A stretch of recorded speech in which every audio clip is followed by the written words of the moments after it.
오늘 주실 하나님의 말씀은 요한계시록 3장 7절에서부터 13절까지의 말씀입니다. 신약성서 401페이지에 있습니다. 요한계시록 3장 7절에서부터 13절까지의 말씀입니다.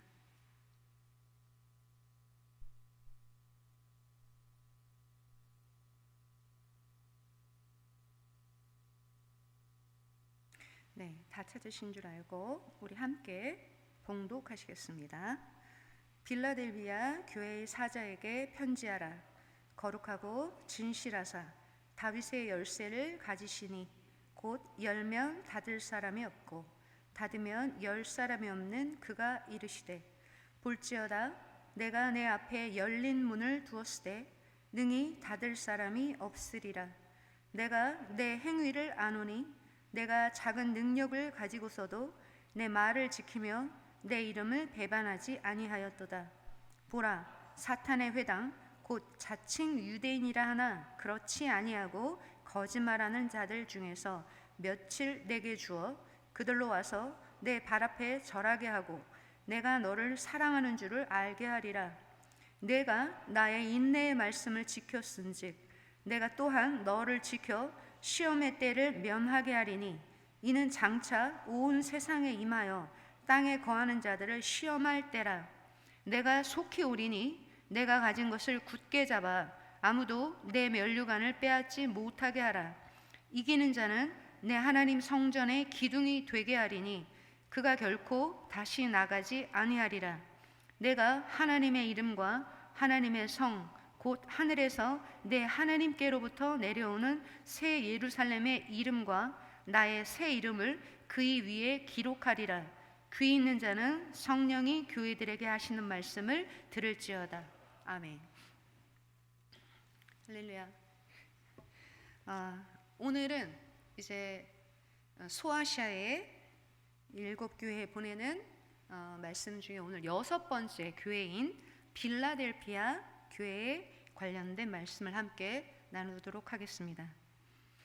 이 빌라델피아는 4대, 우리 지난주에 함께 살펴봤던 4대로부터 남동쪽 방향으로 약 40km 지점에 위치한 도시입니다.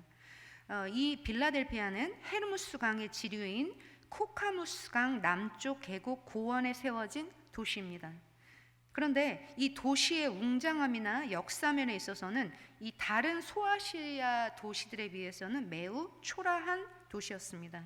네, 그럼에도 불구하고 아시아 동북 지역으로 뻗어나가는 그 무역로의 교차지에 그 위치를 하고 있어서 소위 동방의 관문이라고 이렇게 불렸었던 도시였습니다. 그리고 이 도시에 붙여진 이름 이 빌라델피아는 BC 2세기경 버가모 왕국의 아탈루스 2세의 이름 필라델푸스에라고 하는 이 이름에서 유래를 했습니다. 그리고 이 도시는 주후 17년경에 발생한 이 대지진에 의해서 크게 파괴되었다가 로마의 티베리우스 황제 때 다시 재건되었고, 그것을 기리기 위해서 황제의 이름을 따서 네오 카이사레아라고 이렇게 이름이 명명되기도 했습니다. 그리고 그 다음에 또 베스파시안 황제 때는 그 성인이었던 플라비아의 이름을 따서 이 도시 이름이 다시 플라비아라고 이렇게 도시명이 변하기도 했었습니다. 자, 이 빌라델피아는 아까도 말씀드렸듯이 주후 17년의 대지진으로 아주 커다란 피해를 입었고, 그리고 계속해서 또 그보다는 덜했지만 많은 파괴적인 지진들을 겪었던 도시입니다. 그래서 이 도시는 자주 지진이 일어났기 때문에 이 금이 성벽이나 집에 금이 많이 갔었습니다. 그래서 그 금간 벽을 매일 덧붙이는 공사를 했었습니다. 그리고 이 지진 이후에 이 황제 티베리우스는 이 빌라델피아의 이 조세 의무를 5년 동안 면제해주고, 그리고 손실이 너무 컸기 때문에 손실을 조사하는 원로위원회를 파송하기까지 했었습니다. 자, 그런데 이 빌라델피아의 그 이 도시를 주변을 감싸고 있는 땅이 있었습니다. 그런데 이 땅은 매우 비옥한 땅이었습니다. 그래서 이 땅에서는 포도 수확이 너무나 유명했었습니다. 자, 그래서 이 비옥한 이 화산성 이 토양으로 인해서 이 포도 재배가 아주 크게 일어났기 때문에 이 도시가 아주 이 포도에 관련된 산업으로 유명했었습니다. 그래서 이 도시에서 재배된 이 포도로 만든 포도주가 아주 유명했었습니다. 그래서 이 포도주의 특성에서 따서 이 도시를 지키는 수호신이 술의 신 혹은 이 식물의 신이라고 불리는 디오니소스였습니다. 왜 신 중에 맨날 술병 들고 다니는 고주망태기 같은 신, 그 디오니소스가 이 빌라델피아의 수호신이었습니다. 그리고 이 도시는 비단 포도나 포도주만 유명했던 것은 아니라 직물, 피혁, 그리고 농업과 상업이 골고루 발달되어 있었던 매우 부유한 도시였습니다. 자, 그리고 이 소아시아의 다른 지역 도시들도 그러하듯이 이 도시 역시도 수많은 헬라 신전과 많은 이교적 행사가 치러지고 있었습니다. 그런 면에서 바로 이 빌라델피아를 작은 아테네라고 불리울 만큼 영적으로도 매우 타락한 도시였었습니다. 자, 그런데 굉장히 놀라운 사실은 오늘날 이 빌라델피아 도시가 하나님의 도시라고 하는 뜻을 가진 알라세히르라고 하는 도시로 현재 불리고 있으며, 그리고 지금 현재 인구가 한 15,000명 정도 되는데 그 중에서 3분의 1 정도 되는 5,000명 가량이 현재 그리스도인으로 생활하고 있다라고 이렇게 보고가 되고 있습니다. 자, 오늘 말씀을 한번 같이 살펴보시면, 자, 7절 말씀을 보시면 빌라델피아 교회의 사자에게 편지하라. 거룩하고 진실하사 다윗의 열쇠를 가지시니 곧 열면 닫을 사람이 없고 닫으면 열 사람이 없는 그가 이르시되. 자, 우리가 이 빌라델피아 교회에 관련되어 있는 이 오늘의 말씀 속에서는 키워드를 여러분들이 보셔야 될 키워드가 있습니다. 제가 미리 말씀을 드리면 문이 있고요, 그리고 기둥이 있습니다. 또 이름이 있습니다. 이 키워드를 집중해서 보시면 좋으시겠습니다. 자, 이 빌라델피아 교회에 대한 이 예수님의 소개는 이전에 5교회와는 다릅니다. 제가 이제 계속 오늘 6번째 이 말씀을 계속 드리고 있어서 잘 아시겠지만, 이 각 교회마다 보내는 예수님에 대한 소개는 계시록 1장 9절에서 20절에 있는 그 말씀에서 이렇게 인용을 해와서 예수님의 모습을 소개하고 있었습니다. 자, 그런데 오늘 이 빌라델피아의 교회에 소개하고 계시는 예수님의 모습은 그 말씀에서 인용되지 않았습니다.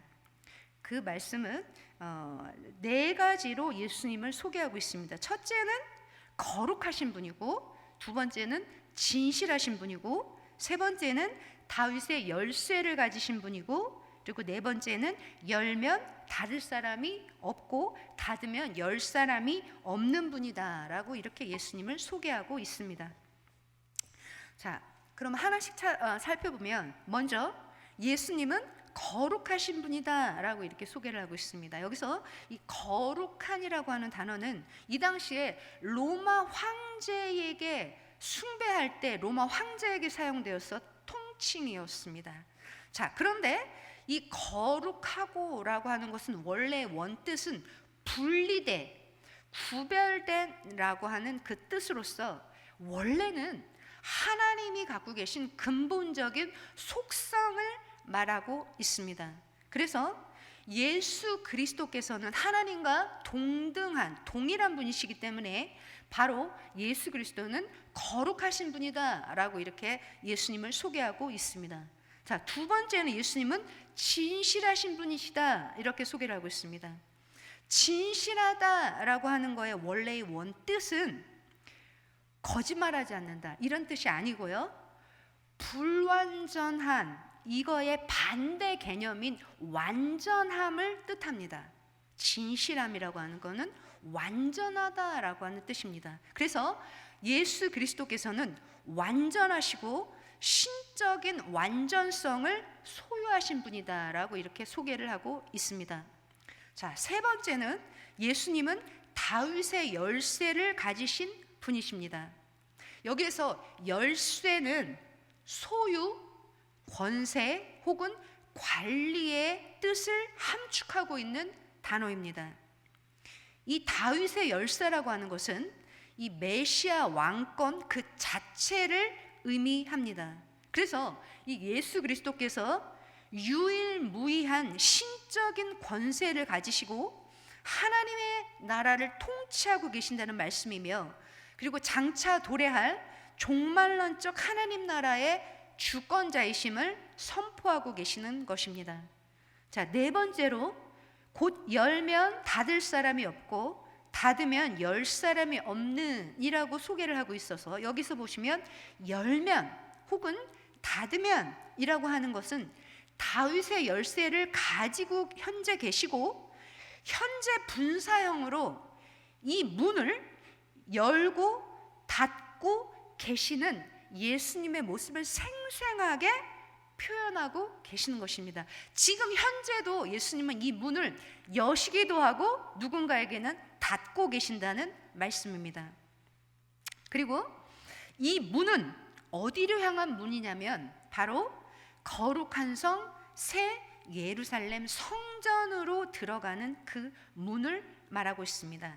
그래서 결국은 종말론적으로 우리 모두가 향하고 들어가야 할 그 거룩한 성 예루살렘 그 성전에 들어가는 문에 닫음, 열고 닫음의 절대적 권세가 예수 그리스도께 있다라고 하는 것을 오늘 이 7절 말씀에서 예수님을 소개하고 있는 것입니다.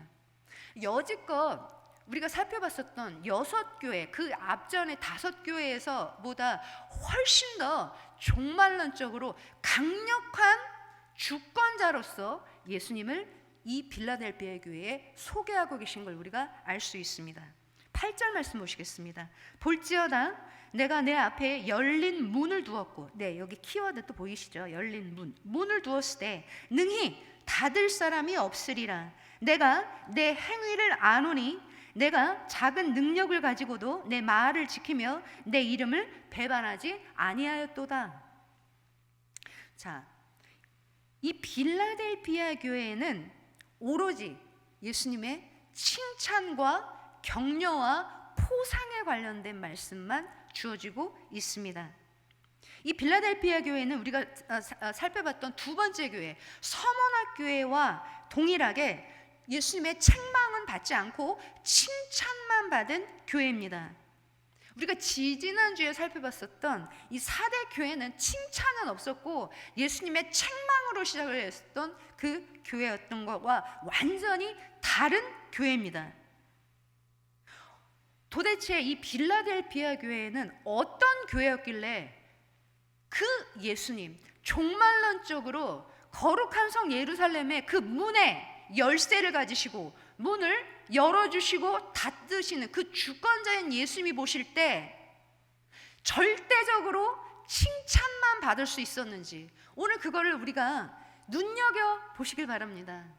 우리가 지난번에 살펴봤던 4대 교회는 어떻게 했길래 예수님한테 단 하나의 칭찬도 받지 못했나를 우리가 보고 깨달아야 했다면, 오늘은 어떻게 했길래 예수님으로부터 칭찬만 들었는지 이 빌라델비아 교회를 우리가 자세하게 살펴보아야겠습니다. 자, 오늘 보시면 예수 그리스도께서 이 빌라델비아 교회 앞에 열린 문을 두셨다 이렇게 말씀하셨습니다. 열면 다윗의 열쇠를 가지셨고 열면 닫을 사람이 없고 닫으면 열 사람이 없는 바로 그 예수님이 이 빌라델비아 교회의 문을 열어놓으셨다는 것입니다. 그 거룩한 성 예루살렘에 들어가는 그 문을 예수님이 활짝 열어두셨다는 것입니다. 자, 우리 계시록 22장 14절 말씀을 한번 같이 한번 찾아보시겠습니다. 여기 오늘 말씀 3장에는 손가락을 이렇게 하나 껴놓으시고요. 계시록 22장 14절 말씀을 한번 찾아보시겠습니다. 어떻게 하면 그 거룩한 성 예루살렘에 들어가는 권세를 받을 수 있는지 오늘 계시록 22장 14절에 그 말씀이 나와 있습니다. 22장 14절 말씀 찾으셨으면 계시록 22장 14절 말씀 찾으셨으면 한 목소리로 함께 봉독하시겠습니다. 자기 두루마기를 빠는 자들은 복이 있으니 이는 그들이 생명나무에 나아가며 문들을 통하여 성에 들어갈 권세를 받으려 함이로다. 자, 이렇게 그 성의 문은 예수님께서 원하시는 자에게는 그 문을 활짝 열어두신다는 것입니다. 자, 여기 보시면 또한 우리가 12절 이따가 함께 살펴보기도 하겠지만 또한 이 승리한 성도들에게서는 12절에서 보시면 성전의 기둥도 되게 해주시겠다라고 이렇게 약속을 하십니다. 문만 열어주신 게 아니라 그 거룩한 성 예루살렘의 기둥이 되게 하시겠다고도 약속을 하십니다.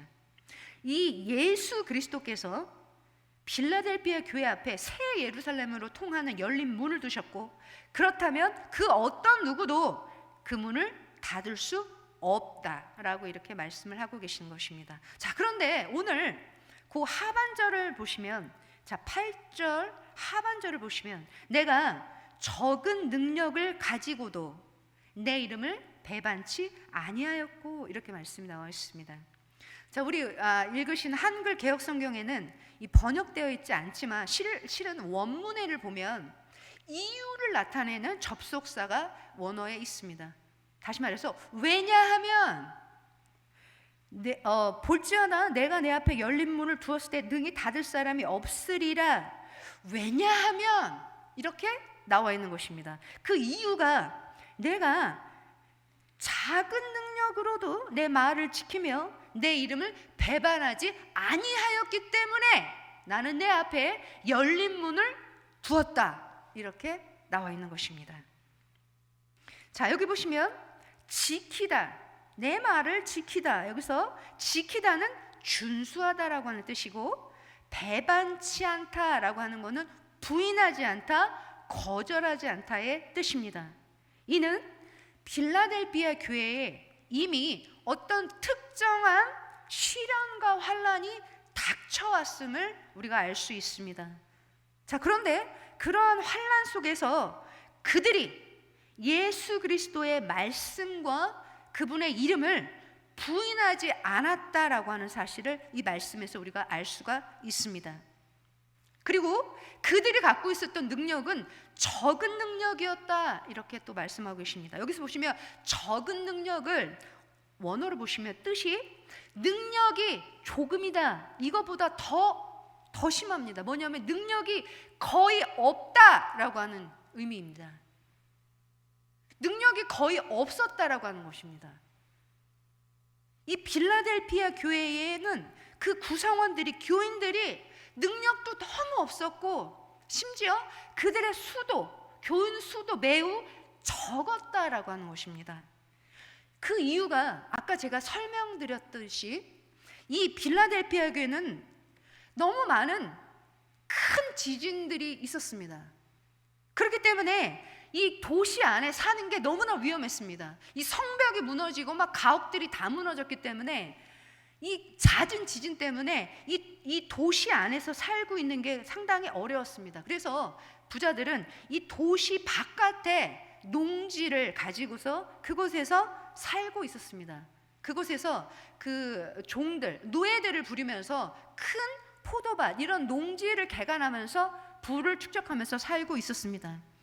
자, 그런데 오늘 이 빌라델비아의 교인들은 농지를 갖고 있었던 부농들이 아니었습니다. 그들은 이 농지를 소유한 그 사람들의 이 하층민, 그곳에서 일을 하면서 생계를 유지해야 하는 아주 가난한 하층민들이었습니다. 그리고 그들은 살 곳이 농지가 없기 때문에 그들은 그 지진으로 위태하고 이 가옥과 성벽이 무너져 있는 그 도시 안에서 살고 있었던 가난한 자들이었습니다. 그렇기 때문에 그들은 그 지역에 별다른 영향력을 행사하지 못하는 그러한 존재들이었습니다. 그럼에도 불구하고 이 빌라델비아 교회는 아까 살펴보았듯이 이미 환난과 어려움이 닥쳐왔었습니다. 그리고 조금 있다가 그 환난과 어려움이 무엇인지가 또 밝혀집니다.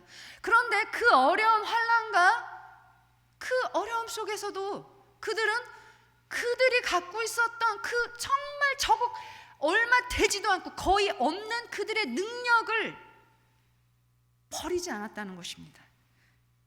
그렇기 때문에 내가 그들에게 어떤 누구도 닫지 못하는 새 예루살렘으로 들어가는 문을 내가 그들에게 열어놓았다라고 이렇게 예수님은 말씀하고 계시는 것입니다.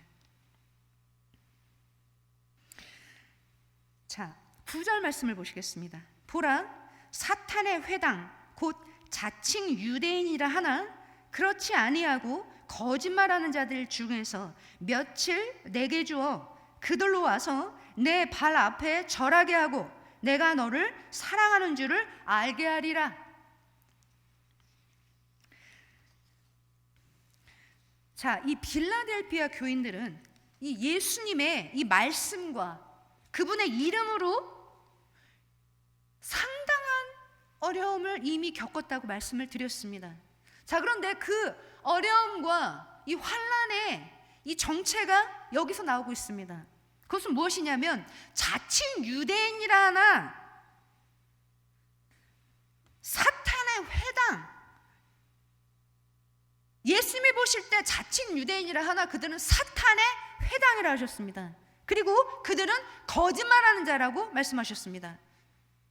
그들이 이 능력도 거의 없는 이 빌라델비아 교인들을 조직적으로 핍박과 박해를 가하고 있었던 것입니다. 이 초대교회 당시에 이 유대인들은 정말 이렇게 어렵게 그들의 믿음을 붙잡고 살고 있었던 이 빌라델비아 교회를 무너뜨리는 아주 강력한 악한 짓을 하고 있었던 무리들이었습니다. 그래서 예수님이 보실 때 그들은 사탄의 회당이었던 것입니다. 자, 그런데 그 유대인들은 자신들이 이 지속적인 박해를 가하면서 그리고 결국은 그들이 갖고 있는 이 힘으로 그 소수고 힘도 없고 영향력도 없는 빌라델비아의 그 소수의 교인들이 자신들의 발 앞에 와서 무릎을 꿇고 그들 앞에 부복할 거라고 생각을 하고 있었습니다. 자, 그런데 오늘 예수님은 정반대의 선포를 하고 계십니다. 그 영향력 있었던 유대인들로부터 지속적인 박해를 받았던 그 소수의 빌라델비아 교회가 결국은 그 유대인들이 그들 앞에 와서 그들에게 부복을 하는 승리로 끝맺음을 하시게 하겠다라고 이렇게 선포하고 계시는 것입니다.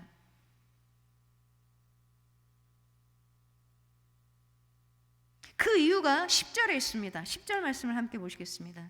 내가 나의 인내의 말씀을 지켰은즉 내가 또한 너를 지켜 시험의 때를 면하게 하리니 이는 장차 온 세상에 임하여 땅에 거하는 자들을 시험할 때라.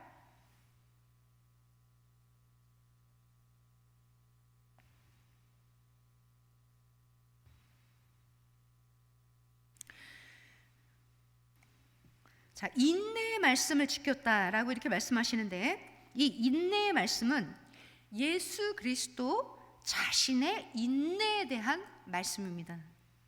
예수 그리스도께서 이 땅에 사명자로 오셨습니다. 그분은 하나님이시면서도 이 땅 가운데 그 보내신 아버지의 사명을 끝까지 감당하시기 위해서 그분도 십자가 지시기 그 전까지 너무나 고통 가운데서 그 사명을 감당하시기 위해서 인내의 기도를 하셨습니다. 그리고 십자가에 달려 돌아가시는 그 마지막 순간까지도 그 모진 고난과 모든 조롱과 핍박들을 다 인내를 해내셨습니다. 이처럼 예수님이 직접 보여주신 그 인내가 바로 지금 말씀하시는 인내의 말씀입니다. 나의 인내의 말씀을 그들이 지켰다, 이렇게 말씀하시는 것입니다. 빌라델비아 교인들은 바로 이 예수님께서 보여주신 이 인내의 모범을 따랐다라고 하는 것입니다. 그래서 자신에게 주어졌던 그 시련과 환난을 인내하였기 때문에 예수님은 종말의 때에 그들을 보호해 주시겠다라고 이렇게 약속을 하고 계십니다. 이 고난에 대한 인내의 결과로 이 주어진 이 예수님의 종말에 이루어질 보호하심은 바로 이 빌라델비아 교회가 곧 맞닥뜨려야 할 종말론적 시련을 말씀하고 계시는 것입니다. 저는 이 말씀을 준비하면서 물론 이 빌라델비아 교회에 하나님이 주신 이 많은 약속의 말씀들, 칭찬의 말씀들이 다 정말 감격스럽고 너무나 부럽지만 그 중에서도 제일 부러운 거 하나만 꼽으라 하면 저는 이 10절 말씀, 이게 가장 부러운 말씀 같습니다. 이 땅에 온 세상에 임하여 땅에 거하는 모든 자들을 시험할 바로 그때에 나의 인내의 말씀을 지킨 너희들을 내가 그 시험의 때를 면하게 해주겠다라고 이렇게 약속을 하시는 것입니다. 너무너무 사모되고 부러운 말씀입니다. 자, 이 시험의 때는 장차 온 세상에 임하여 땅에 거하는 자들을 시험할 때를 의미하고 있습니다. 다시 말해서 종말론적으로 하나님의 나라의 완벽한 도래 이전에 닥칠 대환란의 시기를 말씀하고 있습니다. 이 대환란의 시기는 믿는 자나 믿지 않는 자나 동일하게 다 겪어야 할 그 시기입니다. 그렇기 때문에 우리는 이 시험의 때를 면함받도록 늘 준비해야 하는 것입니다.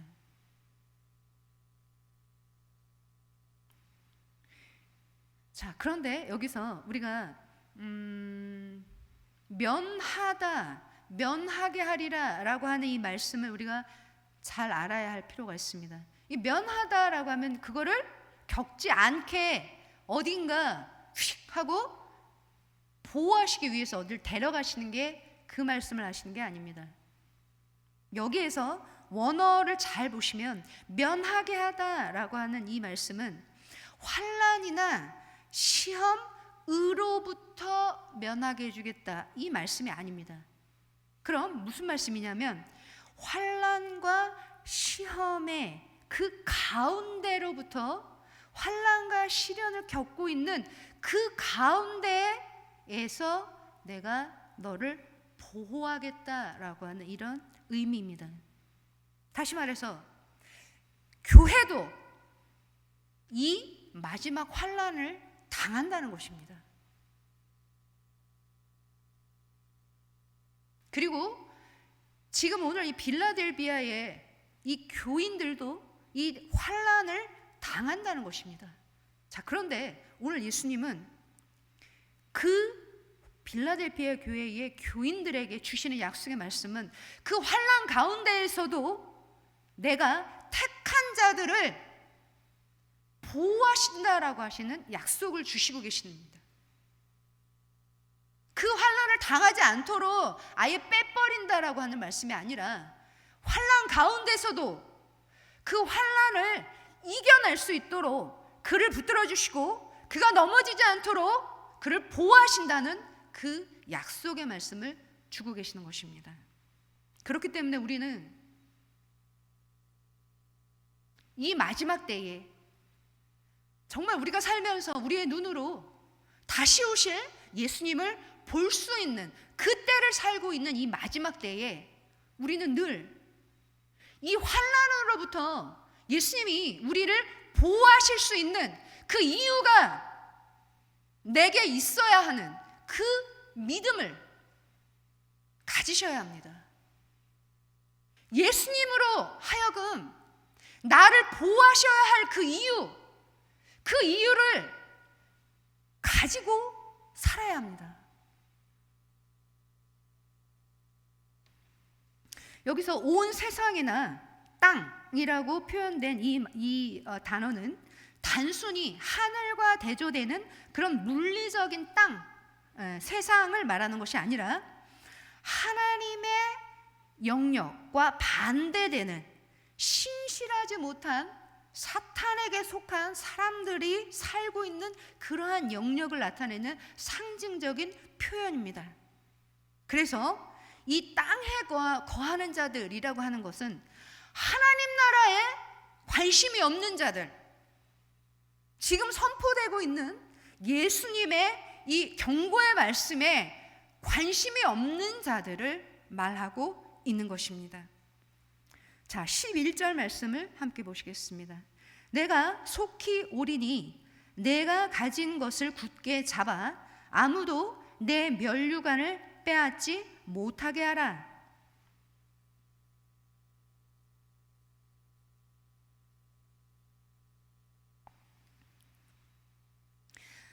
이 빌라델피아 이 도시에도 이 운동 경기가 상당히 유명했습니다. 그렇기 때문에 운동 경기에서 이긴 승자들에게는 이 면류관, 뭐 여러 가지 나뭇잎으로 만든 그런 면류관을 씌워줬습니다. 그러면 그 면류관을 쓴 자가 바로 그 오늘 운동 경기에서 이긴 자가 되는 것입니다. 그 이긴 자의 표시로 이 면류관을 줬었습니다. 그래서 누구보다도 이 빌라델피아의 이 교인들은 이 면류관에 아주 익숙해 있었습니다. 자, 그런데 오늘 예수님은 내가 가진 면류관을 빼앗기지 않도록 하라 이렇게 말씀하고 계십니다. 이 말씀은 다시 말하면 내가 지금 이겨서 받은 이 면류관을 누군가가 빼앗을 수 있다라고 하는 것입니다. 내가 지금 현재는 이긴 자인데 내가 이 면류관을 뺏겨버리면 이긴 자가 될 수 없다는 것입니다. 다시 말해서 실격 처리가 된다는 것입니다. 이미 이 빌라델비아 교회는 예수님이 보실 때 이긴 자들이었습니다. 이긴 자들이었기 때문에 그들은 거룩한 성 예루살렘으로 들어가는 문을 그들 앞에 예수님이 열어두셨다고 말씀하셨습니다. 그 성 안으로 들어갈 수 있는 문에 그 나아갈 수 있는 권세를 이미 받은 자들이었고, 그리고 이긴 자들에게 주는 그 표징인 면류관도 이미 받은 자들이었습니다. 자, 그런데 그들의 면류관을 누군가가 빼앗으려고 하고 있기 때문에 그걸 빼앗기지 않도록 주의하라 이렇게 말씀하고 계십니다. 그들이 이 예수님의 임박한 재림과 관련하여 그들의 지금까지 갖고 있었던 그들의 그 작은 능력으로도 예수님의 말씀을 신실하게 지켰고 부인하지 않았던 그들의 그들의 능력을 끝까지 확실하게 붙잡으라는 것을 강조하시는 것입니다. 여기서 특히 굳게 잡아, 내가 가진 것을 굳게 잡아. 여기서 이 굳게 잡아라고 하는 이 뜻은 현재 능동태 명령형으로 그 굳게 잡는 그 행동이 아주 잠시도 중단되어서는 안 됨을 강조하고 있습니다. 참 어렵죠? 참 어렵습니다. 이미 거룩한 성 예루살렘으로 들어가는 문도 예수님이 열어주셨고 이긴 자로 면류관도 받았지만 그 성으로 완벽하게 들어가기 전까지는 그 적은 능력으로 굳게 잡고 있는 예수님의 말씀과 그 고난 중에도 그 이름을 배반치 않고 부인하지 않았던 그 굳게 잡고 있는 그 행동을 아주 잠시도 중단해서는 안 된다라는 말씀입니다. 너무 어렵죠? 잠시도 중단하면 내가 가진 이 면류관을 누군가가 낚아챈다는 것입니다.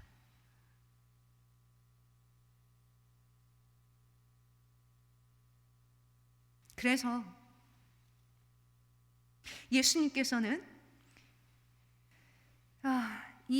우리가 지지난주에 살펴봤던 이 사대교회에도 예수님은 도둑같이 이르시겠다.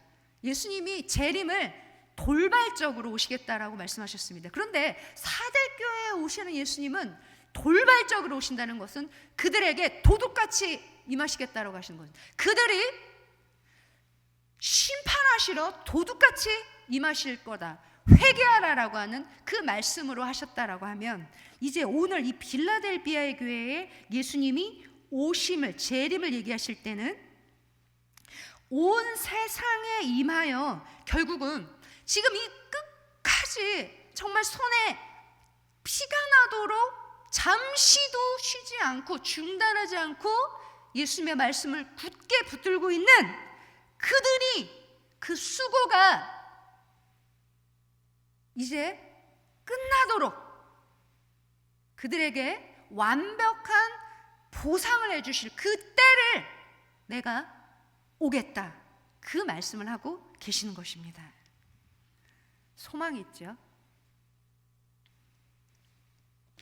이렇게 우리가 말씀을, 오늘 이 빌라델비아의 교회에 주시는 예수님의 말씀을 우리가 살펴봐도 알 수 있는 것은, 참 예수님 믿고 우리가 천국 가는 게 결코 쉽지 않다라고 하는 말씀입니다. 거듭거듭 예수님은 말씀하고 계십니다. 세상 사람들처럼, 혹은 교회 안에서도 예수님만 믿으면 됐지, 뭘 그렇게 그냥 뭐 이렇게 힘들게, 뭐 이렇게 유난하게. 그런데 우리는 이 소아시아에 보낸 이 말씀을 통해서 우리 계속 반복적으로 예수님의 강력한 말씀을 듣고 있습니다. 그 말씀 무엇이냐면, 다수가 가는 길이 결코 구원으로 가는 길이 아니다라는 말씀입니다. 주님께서 택하신 자, 남은 자들은 결코 소수였습니다. 그리고 그들이 갖고 있었던 아주 적은 거로도 끝까지 생명을 내어놓고서라도 그 말씀을 지켰다는 것입니다. 그들에게 보상으로 주신 것이 바로 예수님의 이긴 자들에게 주시는 보상이었습니다. 12절 말씀을 보시겠습니다. 이기는 자는 내 하나님 성전에 기둥이 되게 하리니 그가 결코 다시 나가지 아니하리라. 내가 하나님의 이름과 하나님의 성 곧 하늘에서 내 하나님께로부터 내려오는 새 예루살렘의 이름과 나의 새 이름을 그의 위에 기록하리라.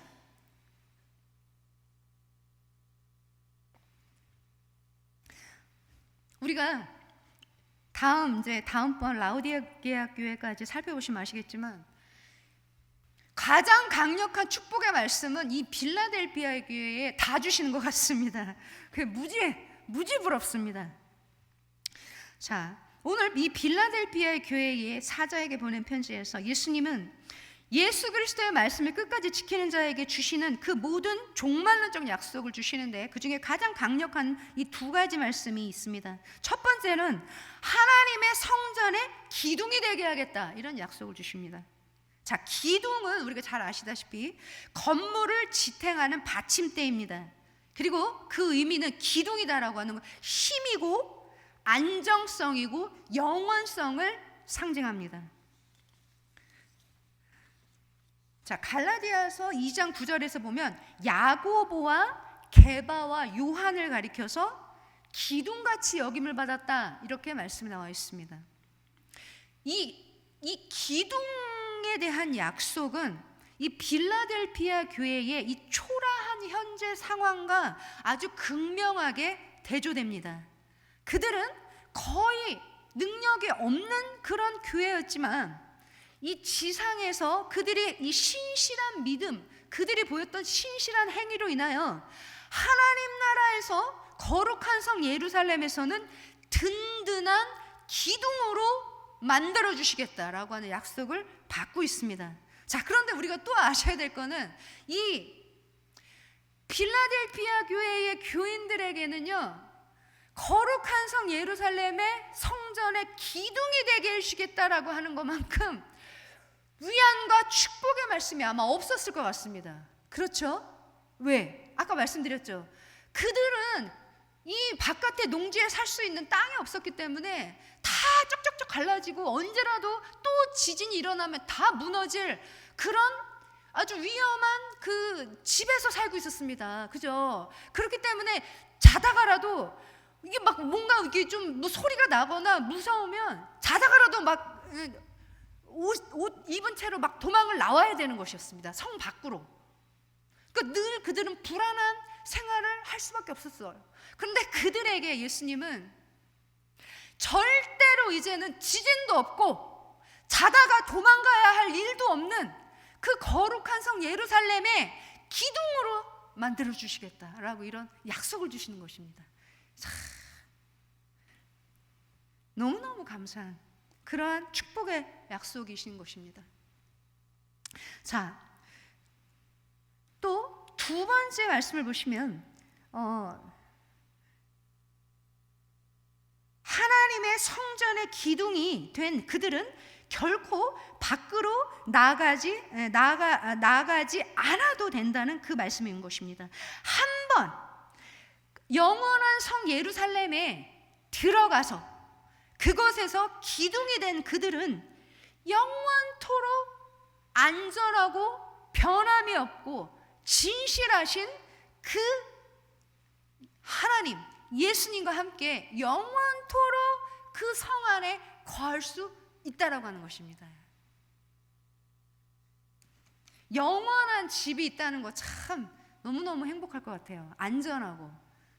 저는 50년 넘게 살면서 저는 아직도 영원히 살 수 있는 영원히는 아니고 이 땅에서 계속 살 수 있는 집이 아직도 없습니다. 네, 저는 집주인이 나가라 그러면 나가야 되는 그런 집에 살고 있습니다. 자, 그런데 오늘 이 말씀을 준비하면서 월세도 내지 않아도 되고 주인이 나가라 하지 않아도 되는 그런 영원한 그곳에 기둥으로 살 수 있다는 거, 너무 저는 이 축복을 저도 꼭 받고 싶습니다.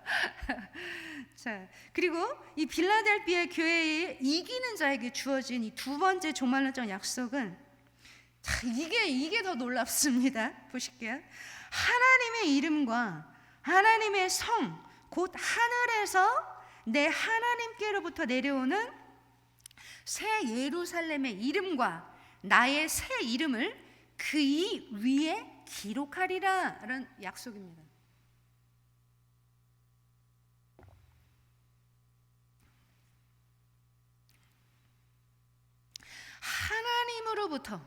하나님으로부터 내려오는 그 거룩한 성 예루살렘의 새 이름, 그리고 예수님의 새 이름이 그 이긴 자 위에 기록되어진다라고 하는 말씀인 것입니다. 우리 말씀 한번 찾아보실게요. 계시록 14장 1절. 여기 손가락 이렇게 하나 껴놓으시고 계시록 14장 1절 말씀을 14장 1절 말씀. 예수님의 그 아버지와 예수님의 새 이름을 그 택한 자에게 주신다고 하셨습니다. 14장 1절 말씀 함께 봉독하시겠습니다. 또 내가 보니 보라 어린 양이 시온 산에 섰고 그와 함께 14만 4천이 서 있는데 그들의 이마에는 어린 양의 이름과 그 아버지의 이름을 쓴 것이 있더라. 자, 이 새 이름이 수여된다라고 하는 것은 보통 이 당시에 도시나 국가의 어떤 지위가 변화되거나 혹은 개인의 성격과 행동이나 신분이 변화가 됨을 의미합니다. 그리고 이 빌라델비아 교회는 아까 제가 설명드렸듯이 빌라델비아 교회는 2번이나 이름이 바뀌었다라고 아까 말씀드렸습니다. 지진으로 인하여 이 도시가 다시 2번이나 재건되면서 그 이름을 따서 이름이 계속 2번이나 바뀌었었습니다. 그렇기 때문에 이 빌라델비아 교회의 이 교인들에게는 새 이름으로 이 변화가 되는 그 거룩한 성 예루살렘에 대한 그 의미는 남달랐습니다. 그래서 우리가 이 각각의 교회마다 예수님이 소개와 그리고 이긴 자에게 주시는 약속하시는 그 보상이 너무너무 그 각각 교회마다 어쩜 이렇게 예수님은 이렇게 정확하게 이 교회에 꼭 맞는 보상을 주실까? 우리가 정말 놀랍습니다. 그래서 말씀은 알면 알수록 너무나 꿀송이 같이 달고 너무 재밌습니다. 이 택하신 자들 위에 기록될 그 이름은 어린 양과 아버지의 이름입니다. 그들 위에 기록될 그 이름은 바로 거룩한 성 새 예루살렘에 들어갈 승인의 사인인 것입니다. 우리가 지금은 뭐 열쇠로 열고 들어가는 집은 없지만 다 이제는 띠띠띠하고 번호키지만 이제 점점 바뀌면서 우리가 뭐 홍채 인식을 하거나 안면 인식을 하고 이렇게 들어가죠. 자, 마찬가지로 하나님의 거룩한 성 예루살렘에는 거룩한 아버지의 새 이름, 예수님의 새 이름이 기록되어 있는 그들만 그 문으로 들어갈 수 있다라고 하시는 것입니다. 그것이 바로 새 예루살렘이 시민권이고 그 시민권을 이긴 자에게만, 예수님이 택하신 자에게만 주신다는 것입니다. 자, 우리 마지막으로 한 곳만 더 찾아보고 오늘 말씀을 마무리하도록 하겠습니다. 계시록 21장 2절 말씀입니다. 계시록 21장 2절 말씀입니다. 하늘에서 아버지께로부터 내려오는 새 예루살렘 성을 얼마나 예수님이 아름답게 만들어 놓으셨는지 우리가 그 성을 정말 사모하셔야 합니다. 이렇게 아름답게 만들어 놓으셨다는 것입니다. 계시록 21장 2절 말씀 함께 봉독하시겠습니다. 또 내가 보매 거룩한 성 새 예루살렘이 하나님께로부터 하늘에서 내려오니 그 준비한 것이 신부가 남편을 위하여 단장한 것 같더라. 그 거룩한 성 예루살렘, 그 얼마나 아름다운 성, 그 성을 곧 신부가 남편을 위하여 단장한 것 같이 우리 택하신 자들을 위하여 만드신 그 성, 그 성에 우리가 반드시 들어가야 합니다. 이기는 자에게 새겨질 그 이름은 예수 그리스도의 새 이름입니다. 그 이름은 받은 자 외에는 알 수 없다 하셨습니다. 예수 그리스도의 그 새 이름, 그 새 이름은 거룩한 성 새 예루살렘에 들어가는 승인이자 비번이 될 것입니다. 자, 이제 말씀을 맺겠습니다. 빌라델비아 교회는 아주 작고 가난했습니다. 그러나 그들은 믿음에 있어서는 부자였고 확고했었습니다. 빌라델비아는 유대교 회당이 있었고 그리고 그들은 그 유대인들로부터 고소를 당하고 너무나 고통을 당했습니다. 그럼에도 불구하고 그들은 그 교회를 떠나지 않고 참을성 있게 그 모든 박해를 견딤으로 인하여 예수님의 증거를 받았습니다. 그래서 장차 임할 모든 시험의 때를 면하게 해주시겠다라는 약속을 받았습니다. 그리고 또한 끝까지 이기는 자들은 거룩한 성 예루살렘의 성전 기둥이 되게 해주시겠다는 약속도 하셨습니다. 그리고 승리한 그들의 그 위에는 거룩한 성 새 이름이, 예수님의 새 이름이 새겨질 것도 약속하셨습니다. 아무쪼록 이 빌라델피아 교인과 같이 이 마지막 때에 주님의 말씀을 인내로써 끝까지 이겨내셔서 그 거룩한 성 새 예루살렘에 다 들어가시고, 그리고 그 기둥이 되셔서 예수님의 새 이름이 우리 위에 기록되는 영생의 축복을 누리시는 저와 여러분들이 다 되시기를 축복합니다. 기도하시겠습니다. 하나님 감사합니다. 오늘 이 부족한 자를 통하여 하나님이 이 어미하시고 준엄한 말씀을 선포케 하심을 감사합니다. 하나님, 우리가 살고 있는 이 마지막 때에 악하고 음란하고 모든 악들이 더욱더 성행하는 이 때를 맞이하여서 빌라델비아 교회와 같이 주님이 내게 주신 작은 능력이라도 그 능력을 끝까지 인내의 말씀을 붙들고 그 말씀을 통하여 우리가 이 마지막 때에 면함을 받고, 그리고 예수님의 새 이름이 우리 위에 새겨지는 놀라운 이긴 자의 축복을 받아 누리는 우리 모두가 다 될 수 있도록 주님 축복하여 주시옵소서. 우리에게 주신 이 귀한 말씀이 하나님 우리의 마음밭에 잘 새겨지고 심겨지게 하셔서 모두 다 이긴 자가 될 수 있도록 하나님 축복하여 주시옵소서. 감사하며 예수님 이름으로 기도합니다. 아멘.